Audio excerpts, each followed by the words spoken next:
दिन भर दिल्ली में हम आपको दिखाएंगे कि कैसे पूरे देश में कोरोना से हालात बेकाबू हो गए हैं। यूपी के सीएम से लेकर उनके सलाहकार तक कोरोना के संक्रमण की चपेट में आ गए हैं।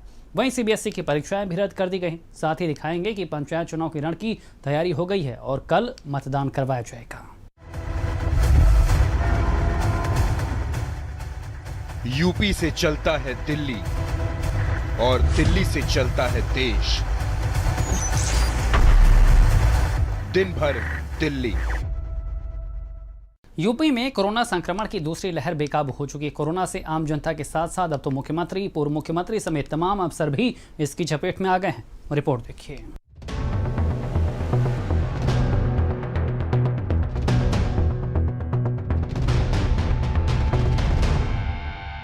यूपी में कोरोना संक्रमण की दूसरी लहर बेकाबू हो चुकी है। प्रदेश सरकार ने लखनऊ, प्रयागराज, कानपुर, गोरखपुर, आगरा, झांसी और मेरठ के सरकारी मेडिकल कॉलेजों में ओपीडी सेवाएं बंद करने का निर्णय लिया है। तो वहीं इलाहाबाद हाईकोर्ट ने कोरोना संक्रमण से ज्यादा प्रभावित नगरों में से 2 से 3 सप्ताह के लिए पूर्ण लॉकडाउन लगाने पर विचार करने के लिए राज्य सरकार को निर्देश मंगलवार को दिया था। लेकिन इन सब के बीच 14 अप्रैल की सुबह पहले समाजवादी पार्टी के राष्ट्रीय अध्यक्ष और यूपी के पूर्व मुख्यमंत्री अखिलेश यादव ने खुद के कोरोना संक्रमित होने की जानकारी दी थी। प्रमुख विपक्षी दल से अखिलेश यादव जहां कोरोना से संक्रमित हुए, वहीं प्रदेश के मुखिया सीएम योगी आदित्यनाथ भी कोरोना से संक्रमित हो गए और दोनों नेता खुद को आइसोलेशन में रखने की बातें कह रहे हैं। ये तो नेताओं के 2 बड़े नाम हैं। इसके साथ साथ कई और नेता हैं जो कोरोना पॉजिटिव हैं। साथ ही सीएम के साथ काम करने वाले ऑफिसर कोरोना की चपेट में आ गए हैं। ये वो जिम्मेदार लोग हैं जिनके कंधे पर प्रदेश में कोरोना की बिगड़ती स्वास्थ्य व्यवस्था को संभालने की जिम्मेदारी थी, तो वहीं वायरस से खुद को बचाने की जंग लड़ रहे हैं। योगी आदित्यनाथ कोरोना से संक्रमित, कैबिनेट मंत्री आशुतोष टंडन कोरोना से संक्रमित, अखिलेश यादव कोरोना से संक्रमित, लखनऊ में 19 आईएएस ऑफिसर कोरोना से संक्रमित। कोरोना से हालात हर बीतते दिन के बाद बिगड़ते जा रहे हैं। एक तरफ जहां यूपी में कोरोना के चलते हालात बेकाबू हुए हैं, वहीं दूसरी तरफ प्रदेश में हो रहे पंचायत चुनाव और आने वाले दिनों में होने वाली हाई स्कूल और इंटर की बोर्ड परीक्षाओं को टालने की बात कही जा रही है। खुद लखनऊ और मोहनलालगंज से बीजेपी के सांसद कौशल किशोर ने सरकार को पत्र लिखकर पंचायत चुनावों को नामांकन और चुनाव को रद्द करने की मांग की है। लखनऊ में जो मतदान हो रहा है 19 तारीख को, इसका मैंने भारत निर्वाचन आयोग और राज्य निर्वाचन आयोग से विनम्रता से अपील करना चाहता हूं कि कम से कम 1 माह के लिए ये मतदान की तिथि आगे बढ़ा देनी चाहिए और इस समय जो चुनाव है उसको स्थगित कर देना चाहिए लखनऊ में, क्योंकि लखनऊ में कोरोना बड़ी तेजी से फैल रहा है। यूपी में मई में होने वाली बोर्ड परीक्षाओं पर अभी फैसला नहीं लिया गया है। वहीं कोरोना वायरस के बढ़ते संकट के बीच सीबीएसई की परीक्षाओं को लेकर भारत सरकार ने बड़ा फैसला लिया है। सीबीएसई की 12वीं की परीक्षाओं को टाल दिया गया, जबकि 10वीं की परीक्षाओं को रद्द कर दिया गया। बुधवार को प्रधानमंत्री नरेंद्र मोदी ने शिक्षा मंत्री और मंत्रालयों के अधिकारियों के साथ बैठक की, जिसमें यह फैसला लिया गया। सीबीएसई की परीक्षाएं टली, 12वीं की परीक्षाओं की डेट आगे बढ़ी। 4 मई से नहीं होंगी परीक्षाएं, 4 जून तक टाली गई हैं परीक्षाएं। 10वीं की परीक्षाओं को रद्द किया गया।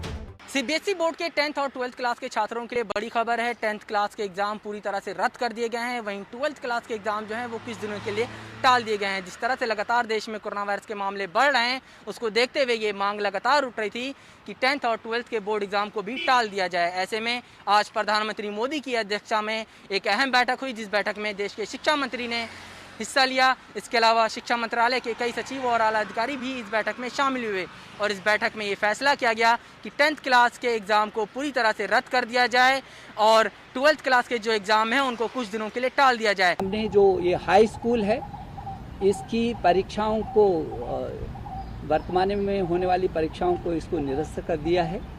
अब इनको पदोन्नत करेंगे, प्रमोट करेंगे।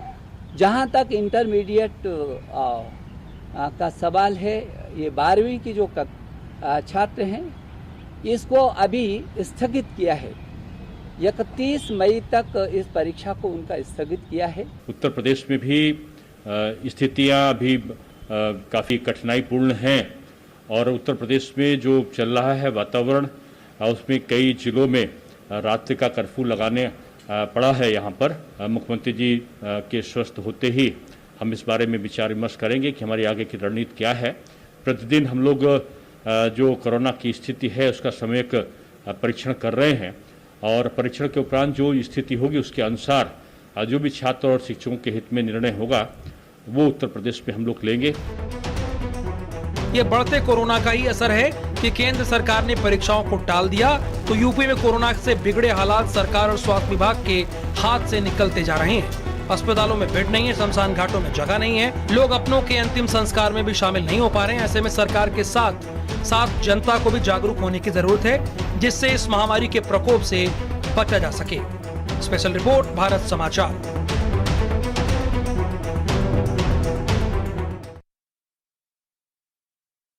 एक तरफ कोरोना संक्रमितों की संख्या प्रदेश में बढ़ रही है तो दूसरी तरफ ओपीडी बंद होने से इलाज न मिलने से दूसरे मरीज भी परेशान हो रहे हैं। तो क्या है अस्पतालों की हालत, इस रिपोर्ट में देखिए।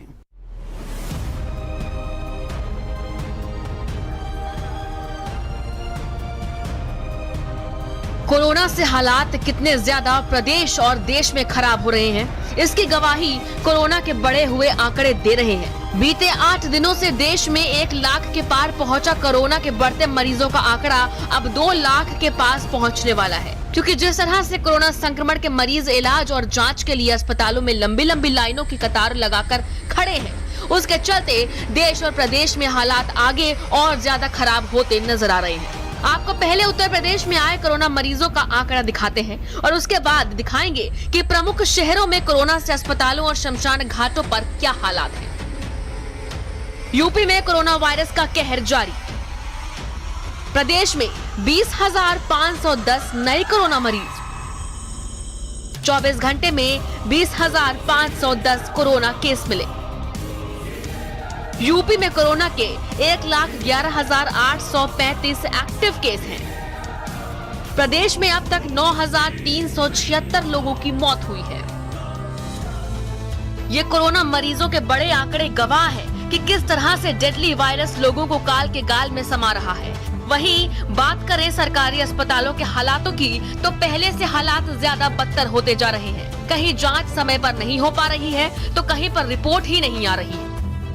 लखनऊ के civil, Lohia medical college, Balrampur और पीजीआई में हालात एक जैसे ही हैं। कहीं लोगों की लंबी लंबी लाइनें लगी हैं तो उनकी जांचें नहीं हो पा रही हैं, तो कहीं पर लोग जांच रिपोर्ट का इंतजार 2 से 3 दिनों तक कर रहे हैं, क्योंकि जब रिपोर्ट आएगी तभी इलाज मयस्सर हो पाएगा। वहीं ओपीडी बंद हो जाने के कारण दूसरी गंभीर बीमारियों का इलाज करवाने के लिए आए हुए लोगों को मायूसी का सामना करना पड़ रहा है।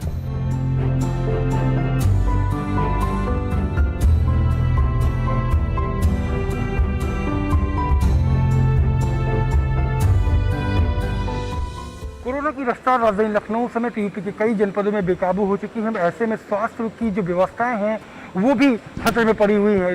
कोरोना के प्रभाव को देखते हुए ओपीडी लगभग बंद कर दी गई है। चाहे राजधानी लखनऊ हो, बनारस हो, प्रयागराज हो, कानपुर हो, ये ऐसे डिस्ट्रिक्ट हैं जहाँ पर कोरोना सबसे ज़्यादा प्रभावकारी है और सबसे ज़्यादा केसेस यहाँ पर आ रहे हैं। तो ऐसे में अभी तक नाइट कर्फ्यू था, लेकिन अब एहतियात को देखते हुए ओपीडी पूरी तरीके से बंद कर दी गई है। कॉलिंग नंबर्स जारी किए गए हैं। राजधानी लखनऊ की बात करें तो यहाँ पर लोहिया विज्ञान संस्थान हो, पीजीआई हो या फिर सिविल अस्पताल हो, बलरामपुर हो या लोक बंधु हो, इन सब की जो सरकारी ओपीडी थी, जो मरीजों की भीड़ सवेरे से यहाँ पर जुटती थी, उनको कोविड को देखते हुए इन सारी ओपीडीज को बंद कर दिया गया है। और अब मरीजों को फ़ोन के जरिए उन्हें सलाह दी जाएगी और केवल जो इलाज होगा वो कोविड के लोगों का होगा। कोविड की जांचें की जाएंगी, क्योंकि कोविड पूरे राजधानी लखनऊ में समेत यूपी के तमाम जनपद ऐसे हैं, 21 ऐसे जनपद हैं जहां 500 से ज़्यादा केसेज। तो ऐसे में ओपीडी बंद करना मजबूरी है, क्योंकि एक ही परिसर में कोविड की जांच और वहीं पर ओपीडी, तो ऐसे में एक दूसरे के संपर्क में आने की वजह से केसेज ज़्यादा और लगातार बढ़ रहे थे। तो अब ओपीडी बंद हो चुकी है। तो ऐसे में अब इलाज की जो भी व्यवस्थाएं वो फ़ोन से परामर्श के जरिए डॉक्टर से होंगी, लेकिन कोविड की जांचें और इलाज की व्यवस्थाएं शायद अब और तेज हो सके। लखनऊ के जैसे ही हालात कानपुर में भी बने हुए हैं। ओपीडी सरकारी अस्पतालों में बंद कर दी गई है और कोरोना के मरीज जांच के लिए यहाँ वहाँ भटक रहे हैं। स्वास्थ्य व्यवस्था इस तरह से चरमरा गई है और लोगों को इलाज भी मिलना मुहाल हो रहा है।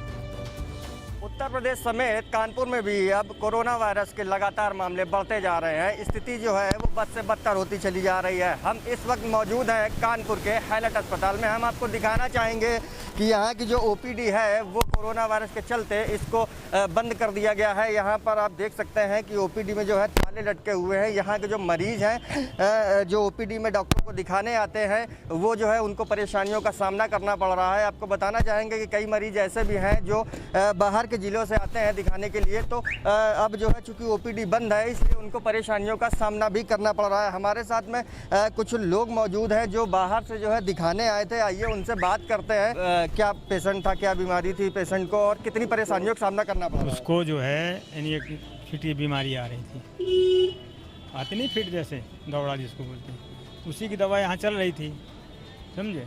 अब वो दवा उसके इतने दिन के दी गई थी। अब उतने दिन के बाद दवा ख़त्म हो गई, फिर आए दिखाने के लिए और दवा लेने के लिए। अब ये नहीं मालूम था कि ओपीडी आज बंद है कि इसके बाद यानी कितना दिन का ये लगा दिया है लॉकडाउन। अब आए तो यहाँ बंद है, कहने ओपीडी बंद है, इसके बाद यहाँ कोई दवा मिलेगी नहीं। आप जैसे प्राइवेट से दवा लेते हैं यहाँ पे, जैसे यहाँ से दवा लीजिए, वहाँ से कोई दवा मिल नहीं पाएगी। मेरठ में भी सरकारी अस्पतालों की ओपीडी अनिश्चित काल के लिए बंद कर दी गई है और अब गरीबों को मुफ्त इलाज नहीं मिलेगा। वहीं कोरोना से संक्रमित लोग अपने इलाज के लिए पहले से इंतजार कर रहे हैं और अब सामान्य इलाज करवाने के लिए परेशान घूम रहे हैं। उत्तर प्रदेश सरकार के आदेश पर अगले आदेश तक के लिए जो जिला अस्पतालों में और मेडिकल में ओपीडी हैं उनको बंद कर दिया गया है। आलम यह है यहाँ पर ताले पड़े हुए हैं और केवल एक ही काउंटर पर नहीं, इसी तरह के जितने ओपीडी वाले काउंटर हैं सब पर ताले पड़े हुए हैं। लेकिन यहाँ कोई भी ऐसी सूचना यहाँ चस्पा नहीं की गई जिससे कि जो आने वाले मरीज हैं, जो डेली आने वाले मरीज हैं ओपीडी के लिए, उनको एक सही इन्फॉर्मेशन मिल जाए कि ओपीडी बंद कर दी गई है। तर्क ये दिया गया है कि जो कोरोना के पेशेंट। अब गर्मी को कहो गुड बाय थर्मोकूल अप्लायंसेस के साथ। थर्मोकूल कुछ अलग है, कुछ नया है। आलू है, अचार है। आलू में अचार? अरे इसमें तो दोनों है यार। कमाल है। MDH का अचारी आलू मसाला। आलू में अचार का मजा। MDH अचारी आलू मसाला। मेरा नाम मनोज है। मेरा बेटा देवेश दिल्ली के सरकारी स्कूल में 8th क्लास में पढ़ता है। दिल्ली सरकार ने सरकारी स्कूलों को पूरी तरह बदल दिया है। अब तो मुझे ऐसा लगता है कि मेरा बेटा दिल्ली के किसी बड़े प्राइवेट स्कूल में पढ़ता है। आपको